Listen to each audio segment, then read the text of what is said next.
اللهم صل على محمد وعلى آل محمد كما صليت على إبراهيم وعلى آل إبراهيم إنك حميد مجيد. اللهم بارك على محمد وعلى آل محمد كما باركت على إبراهيم وعلى آل إبراهيم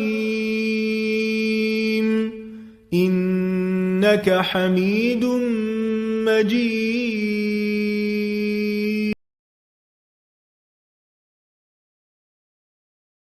بسم الله الرحمن الرحيم. الحمد لله الذي أنزل على عبده الكتاب ولم يجعل له عوجا قيما لينذر بأسا شديدا من لدنه ويبشر المؤمنين الذين يعملون الصالحات أن لهم أجرا حسنا ماكثين فيه أبدا وينذر الذين قالوا اتخذ الله ولدا ما لهم به من علم ولا لآبائهم كبرت كلمة تخرج من أفواههم إن يقولون إلا كذبا فلعلك باخع نفسك على آثارهم إن لم يؤمنوا بهذا الحديث أسفا إنا جعلنا ما على الأرض زينة لها لنبلوهم أيهم أحسن عملا وإنا لجاعلون ما عليها صعيدا جرزا أم حسبت أن أصحاب الكهف والرقيم كانوا من آياتنا عجبا إذ أوى الفتية إلى الكهف فقالوا ربنا آتنا من لدنك رحمة وهيئ لنا من أمرنا رشدا فضربنا على آذانهم في الكهف سنين عددا ثم بعثناهم لنعلم أي الحزبين أحصى لما لبثوا أمدا نحن نقص عليك نبأهم بالحق إنهم فتية آمنوا بربهم وزدناهم هدى وربطنا على قلوبهم إذ قاموا فقالوا ربنا رب السماوات والأرض لن ندعو من دونه إلها لقد قلنا إذا شططا هؤلاء قومنا اتخذوا من دونه آلهة لولا يأتون عليهم بسلطان بين فمن أظلم ممن افترى على الله كذبا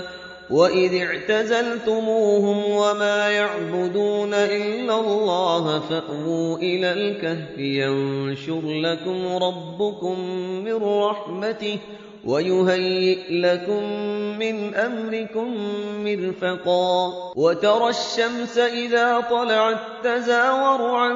كهفهم ذات اليمين وإذا غربت تقرضهم ذات الشمال وهم في فجوة منه ذلك من آيات الله من يهد الله فهو المهتد ومن يضلل فلن تجد له وليا مرشدا وتحسبهم أيقاظا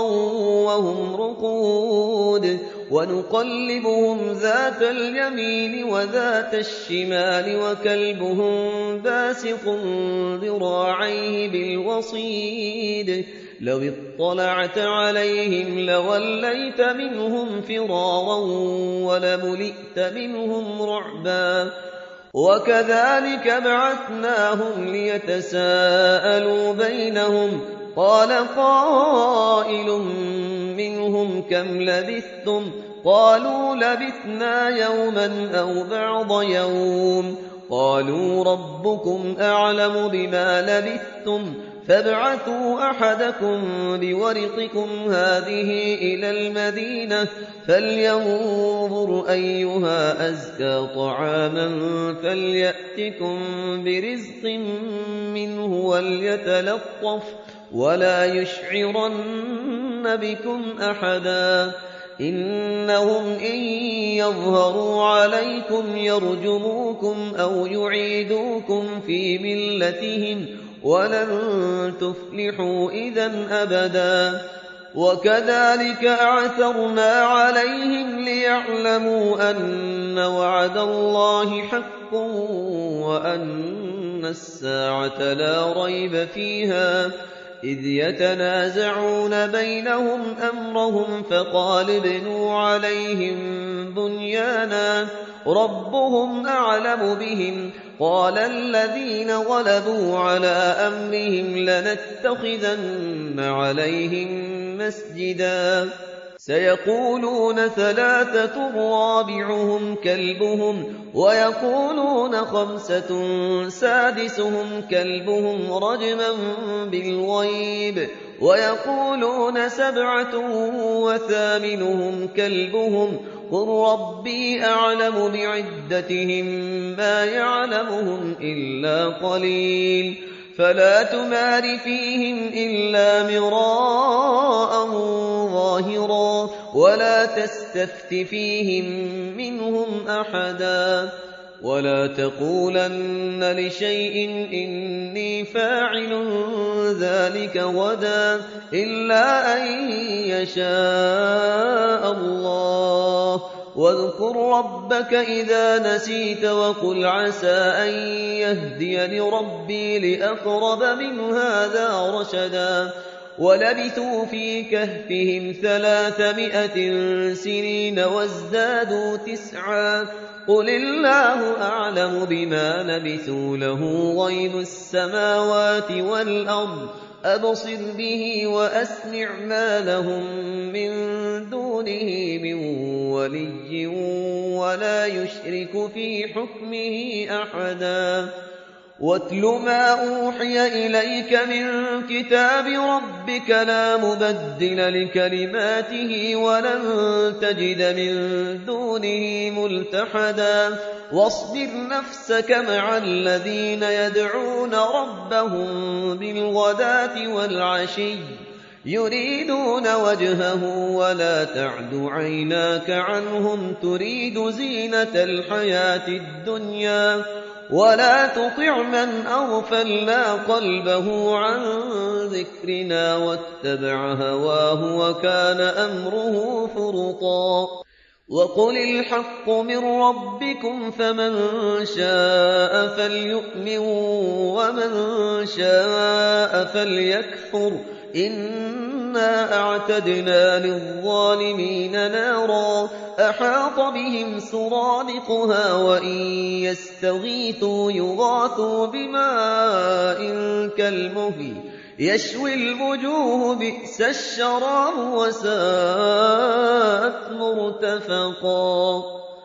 إن الذين آمنوا وعملوا الصالحات إنا لا نضيع أجر من أحسن عملا أولئك لهم جنات عدن تجري من تحتهم الأنهار يحلون فيها من أساور من ذهب ويلبسون ثيابا خضرا من سندس واستبرق متكئين فيها على الأرائك نعم الثواب وحسنت مرتفقا واضرب لهم مثلا الرجلين جعلنا لأحدهما جنتين من أعناب وحففناهما بنخل وجعلنا بينهما زرعا كلتا الجنتين آتت أكلها ولم تظلم منه شيئا وفجرنا خلالهما نهرا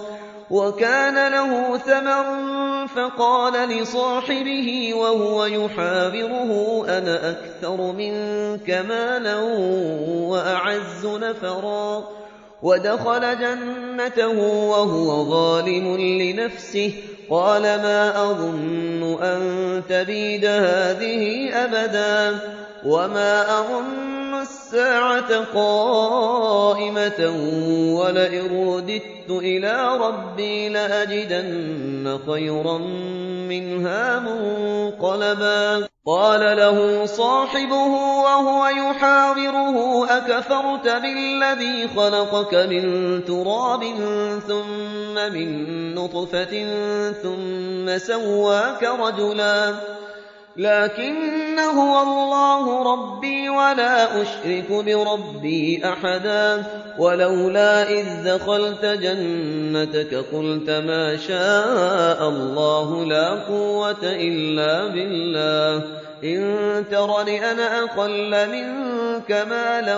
وولدا فعسى ربي أن يؤتيني خيرا من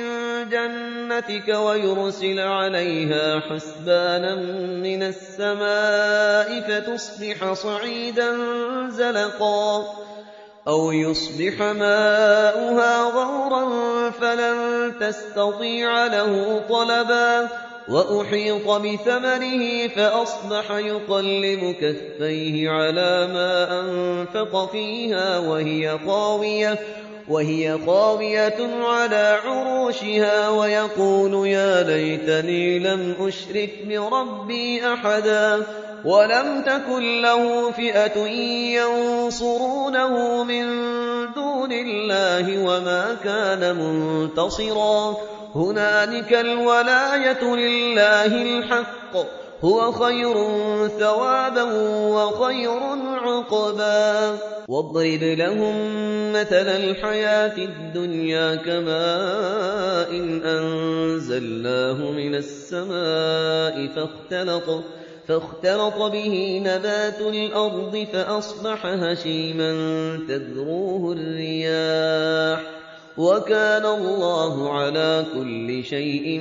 مقتدرا المال والبنون زينة الحياة الدنيا والباقيات الصالحات خير عند ربك ثوابا وخير أملا ويوم نسير الجبال وترى الأرض بارزة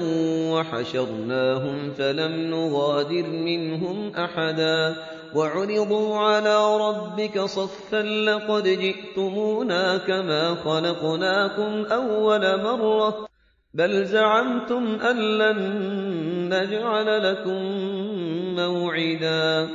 ووضع الكتاب فترى المجرمين مشفقين مما فيه ويقولون يا ويلتنا ما لهذا الكتاب لا يغادر صغيرة ولا كبيرة إلا أحصاها ووجدوا ما عملوا حاضرا ولا يظلم ربك أحدا وإذ قلنا للملائكة اسجدوا لآدم فسجدوا إلا إبليس كان من الجن ففسق عن أمر ربه أفتتخذونه وذريته أولياء من دوني وهم لكم عدو بئس للظالمين بدلا ما أشهدتهم خلق السماوات والأرض ولا خلق أنفسهم وما كنت متخذ المضلين عضدا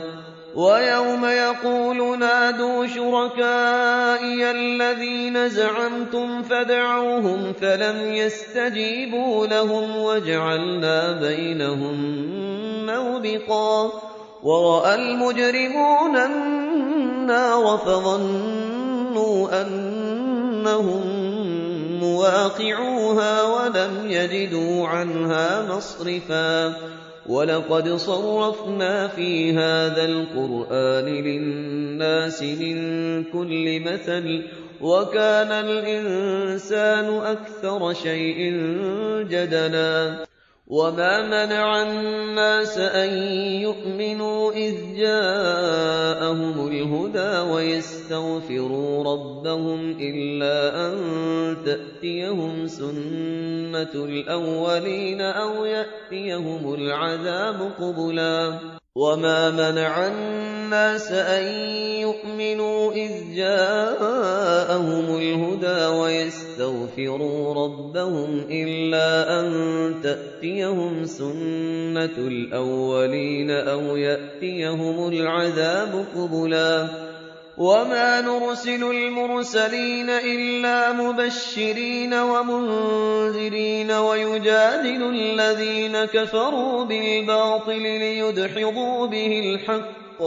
واتخذوا آياتي وما أنذروا هزوا ومن أظلم ممن ذكر بآيات ربه فأعرض عنها ونسي ما قدمت يداه إنا جعلنا على قلوبهم أكنة أن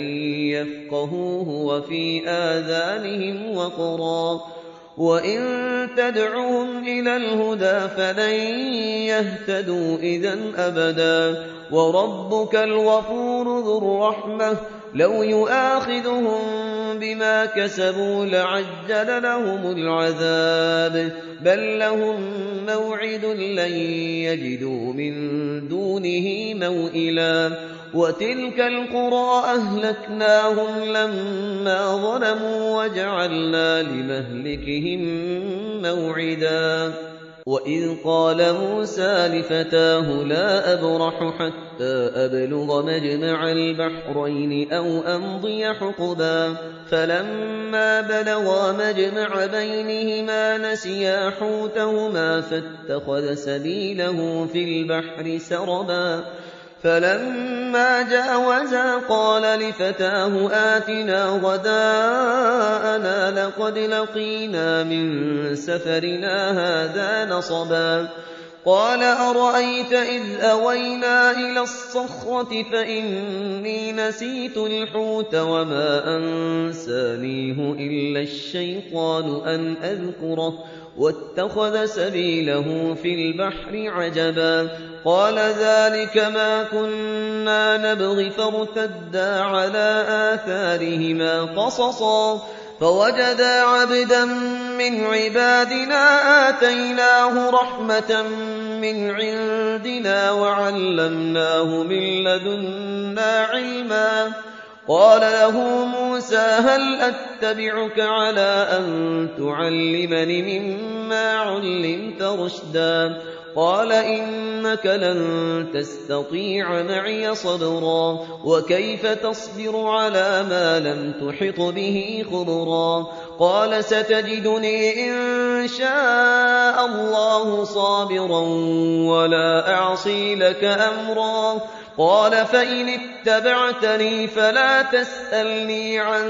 شيء حتى أحدث لك منه ذكرا فانطلقا حتى إذا ركبا في السفينة خرقها قال أخرقتها لتغرق أهلها حتى إذا ركبا في السفينة خرقها قال أخرقتها لتغرق أهلها لقد جئت شيئا إمرا قال ألم أقل إنك لن تستطيع معي صبرا قال لا تؤاخذني بما نسيت ولا ترهقني من أمري عسرا فانطلقا حتى إذا لقيا غلاما فقتله قال أقتلت نفسا زكية بغير نفس لقد جئت شيئا نكرا قال ألم أقل لك إنك لن تستطيع معي صبرا قال إن سألتك عن شيء بعدها فلا تصاحبني قد بلغت من لدني عذرا فانطلقا حتى إذا أتيا أهل قرية استطعما أهلها فأبوا أن يضيفوهما فوجدا فيها جدارا يريد أن ينقض فأقامه قال لو شئت لاتخذت عليه أجرا قال هذا فراق بيني وبينك سأنبئك بتأويل ما لم تستطع عليه صبرا أما السفينة فكانت لمساكين يعملون في البحر فأردت أن أعيبها وكان وراءهم ملك يأخذ كل سفينة غصبا وأما الغلام فكان أبواه مؤمنين فخشينا أن يرهقهما طغيانا وكفرا فأردنا أن يبدلهما ربهما خيرا منه زكاة وأقرب رحما وأما الجدار فكان لغلامين يتيمين في المدينة وكان تحته كنز لهما وكان أبوهما صالحا فأراد ربك أن يبلغا أشدهما ويستخرجا كنزهما رحمة من ربك وما فعلته عن أمري ذلك تأويل ما لم تسطع عليه صبرا ويسألونك عن ذي القرنين قل سأتلو عليكم منه ذكرا إنا مكنا له في الأرض وآتيناه من كل شيء سببا فأتبع سببا حتى إذا بلغ مغرب الشمس وجدها تغرب في عين حمئة ووجد عندها قوما قلنا يا ذا القرنين إما أن تعذب وإما أن تتخذ فيهم حسنا قال أما من ظلم فسوف نعذبه ثم يرد إلى ربه فيعذبه عذابا نكرا وأما من آمن وعمل صالحا فله جزاء الحسنى وسنقول له من أمرنا يسرا ثم أتبع سببا حتى إذا بلغ مطلع الشمس وجدها تطلع على قوم لم نجعل لهم من دونها سترا كذلك وقد أحطنا بما لديه خبرا ثم أتبع سببا حتى إذا بلغ بين السدين وجد من دونهما قوما لا يكادون يفقهون قولا قالوا يا ذا القرنين إن يأجوج ومأجوج مفسدون في الأرض فهل نجعل لك خرجا على أن تجعل بيننا وبينهم سدا قال ما مكني فيه ربي خير فأعينوني بقوة أجعل بينكم وبينهم ردما آتوني زمر الحديد حتى إذا ساوى بين الصدفين قال انفخوا حتى إذا جعله نارا قال آتوني أفرغ عليه قطرا فما استطاعوا أن يظهروه وما استطاعوا له نقبا قال هذا رحمة من ربي فإذا جاء وعد ربي جعله دكاء وكان وعد ربي حقا وتركنا بعضهم يومئذ يموج في بعض ونفخ في الصور فجمعناهم جمعا وعرضنا جهنم يومئذ للكافرين عرضا الذين كانت أعينهم في غطاء عن ذكري وكانوا لا يستطيعون سمعا أفحسب الذين كفروا أن يتخذوا عبادي من دوني أولياء إنا أعتدنا جهنم للكافرين نزلا قل هل ننبئكم بالأخسرين أعمالا الذين ضل سعيهم في الحياة الدنيا وهم يحسبون أنهم يحسنون صنعا أولئك الذين كفروا بآيات ربهم ولقائه فحبطت أعمالهم فلا نقيم لهم يوم القيامة وزنا ذلك جزاؤهم جهنم بما كفروا واتخذوا آياتي ورسلي هزوا إن الذين آمنوا وعملوا الصالحات كانت لهم جنات الفردوس نزلا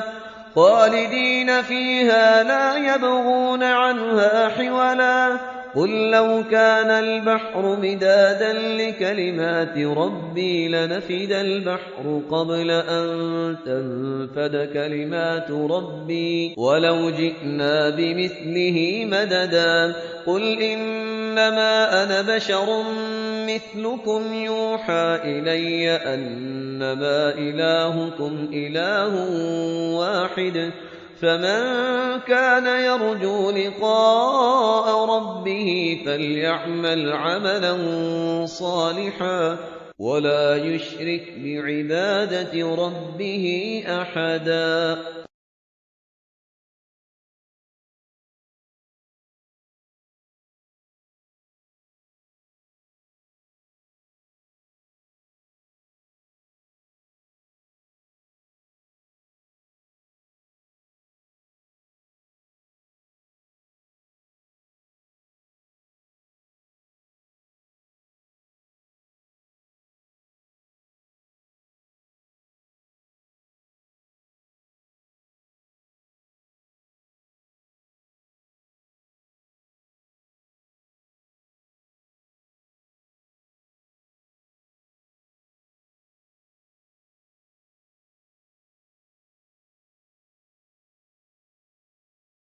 بسم الله الرحمن الرحيم حميم تنزيل من الرحمن الرحيم كتاب فصلت آياته قرآنا عربيا لقوم يعلمون بشيرا ونذيرا فأعرض أكثرهم فهم لا يسمعون وقالوا قلوبنا في أكنة مما تدعونا إليه وفي آذاننا وقر ومن بيننا وبينك حجاب فاعمل إننا عاملون قل إنما أنا بشر مثلكم يوحى إلي أنما إلهكم إله واحد فاستقيموا إليه واستغفروه وويل للمشركين الذين لا يؤتون الزكاة وهم بالآخرة هم كافرون إن الذين آمنوا وعملوا الصالحات لهم أجر غير ممنون قل أئنكم لتكفرون بالذي خلق الأرض في يومين وتجعلون له أندادا ذلك رب العالمين وجعل فيها رواسي من فوقها وبارك فيها وقدر فيها أقواتها في 4 أيام سواء للسائلين ثم استوى إلى السماء وهي دخان فقال لها وللأرض ائتيا طوعا أو كرها قالتا أتينا طائعين فقضاهن 7 سماوات في يومين وأوحى في كل سماء أمرها وزينا السماء الدنيا بمصابيح وحفظا ذلك تقدير العزيز العليم فإن أعرضوا فقل أنذرتكم صاعقة مثل صاعقة عاد وثمود إذ جاءتهم الرسل من بين أيديهم ومن خلفهم ألا تعبدوا إلا الله قالوا لو شاء ربنا لأنزل ملائكة فإنا بما أرسلتم به كافرون فأما عاد فاستكبروا في الأرض بغير الحق وقالوا من أشد منا قوة أولم يروا أن الله الذي خلقهم هو أشد منهم قوة وكانوا بآياتنا يجحدون فأرسلنا عليهم ريحا صرصرا في أيام نحسات لنذيقهم عذاب الخزي في الحياة الدنيا ولعذاب الآخرة أخزى وهم لا ينصرون وأما ثمود فهديناهم فاستحبوا العمى على الهدى فأخذتهم صاعقة العذاب الهون بما كانوا يكسبون ونجينا الذين آمنوا وكانوا يتقون ويوم يحشر أعداء الله إلى النار فهم يوزعون حتى إذا ما جاءوها شهد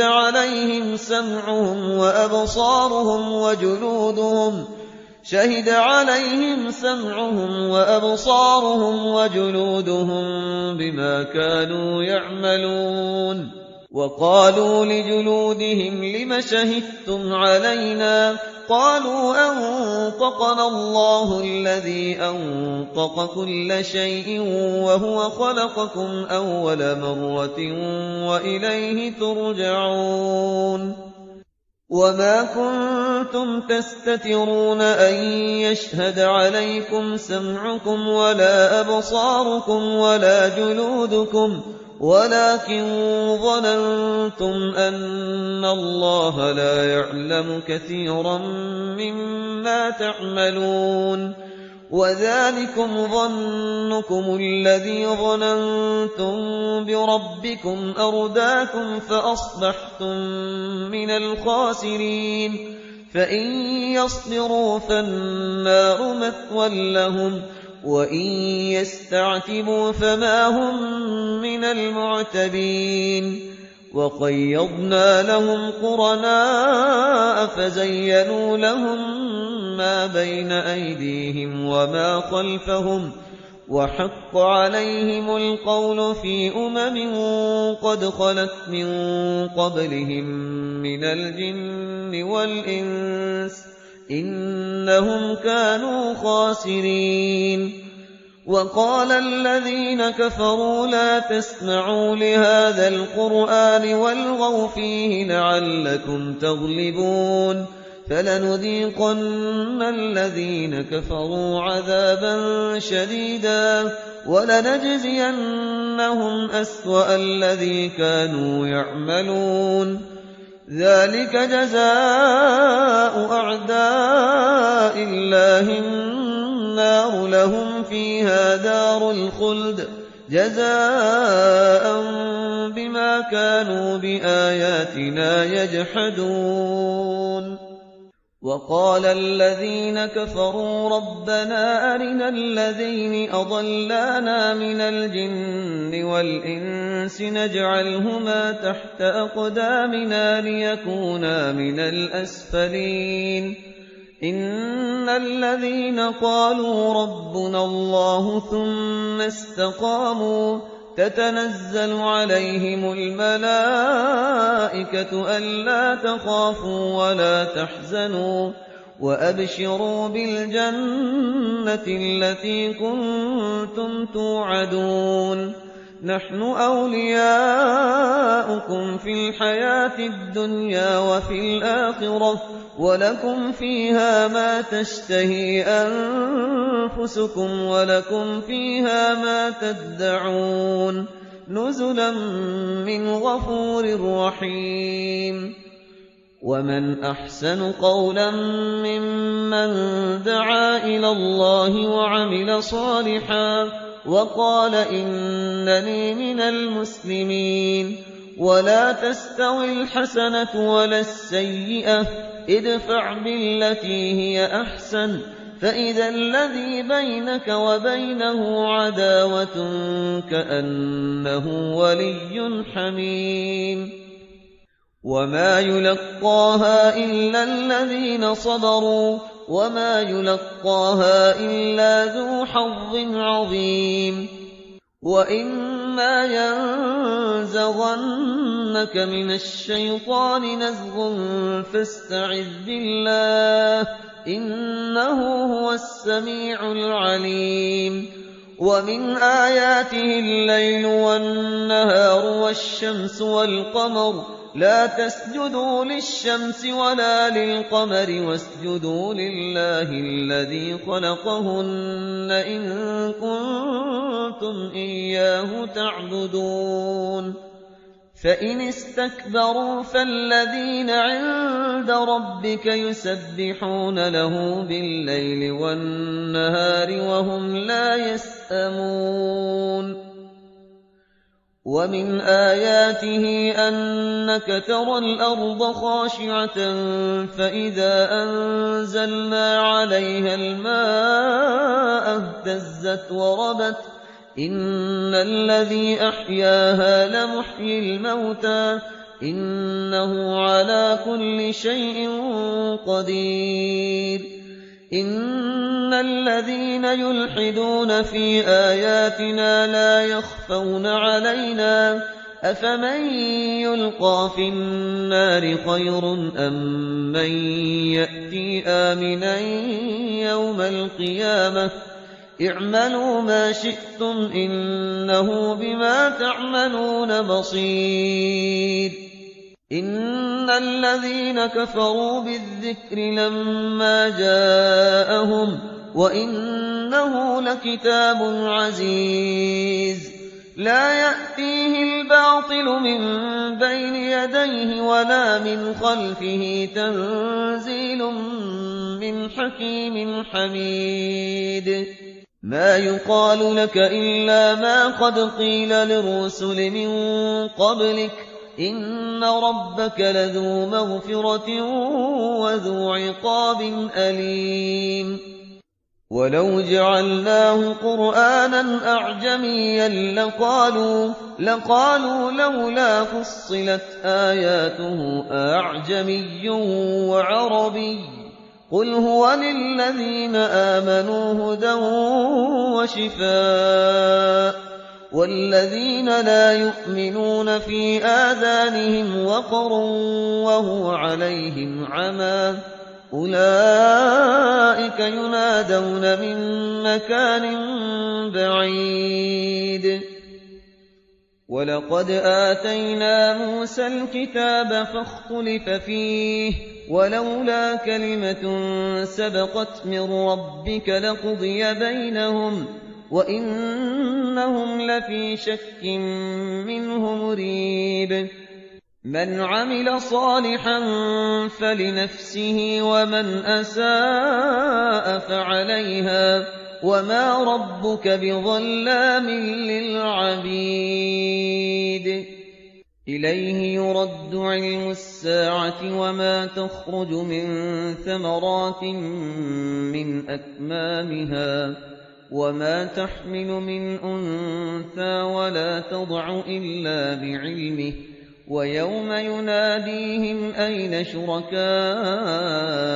قَالُوا آذَنَّاكَ مَا مِنَّا مِن شَهِيدٍ وَضَلَّ عَنْهُم مَّا كَانُوا يَدْعُونَ مِن قَبْلُ وَظَنُّوا مَا لَهُم مِّن مَّحِيصٍ لَّا يَسْأَمُ الْإِنسَانُ مِن دُعَاءِ الْخَيْرِ وَإِن مَّسَّهُ الشَّرُّ فَيَئُوسٌ قَنُوطٌ وَلَئِنْ أَذَقْنَاهُ رَحْمَةً مِّنَّا مِن بَعْدِ ضَرَّاءَ مَسَّتْهُ لَيَقُولَنَّ هَٰذَا لِي وَمَا أَظُنُّ السَّاعَةَ قَائِمَةً وَلَئِن رُّجِعْتُ إِلَىٰ رَبِّي إِنَّ لِي عِندَهُ لَلْحُسْنَىٰ فَلَنُنَبِّئَنَّ الَّذِينَ كَفَرُوا بِمَا عَمِلُوا وَلَنُذِيقَنَّهُم مِّنْ عَذَابٍ غَلِيظٍ وَإِذَا أَنْعَمْنَا عَلَى الْإِنسَانِ أَعْرَضَ وَنَأَىٰ بِجَانِبِهِ وَإِذَا مَسَّهُ الشَّرُّ فَذُو دُعَاءٍ عَرِيضٍ قُلْ أَرَأَيْتُمْ إِن كَانَ مِنْ عِندِ اللَّهِ ثُمَّ كَفَرْتُم بِهِ مَنْ أَضَلُّ مِمَّنْ هُوَ فِي شِقَاقٍ بَعِيدٍ سَنُرِيهِمْ آيَاتِنَا فِي الْآفَاقِ وَفِي أَنفُسِهِمْ حَتَّىٰ يَتَبَيَّنَ لَهُمْ أَنَّهُ الْحَقُّ أَوَلَمْ يَكْفِ بِرَبِّكَ أَنَّهُ عَلَىٰ كُلِّ شَيْءٍ شَهِيدٌ أَلَا إِنَّهُمْ فِي مِرْيَةٍ مِّن لِّقَاءِ رَبِّهِمْ أَلَا إِنَّهُ بِكُلِّ شَيْءٍ مُّحِيطٌ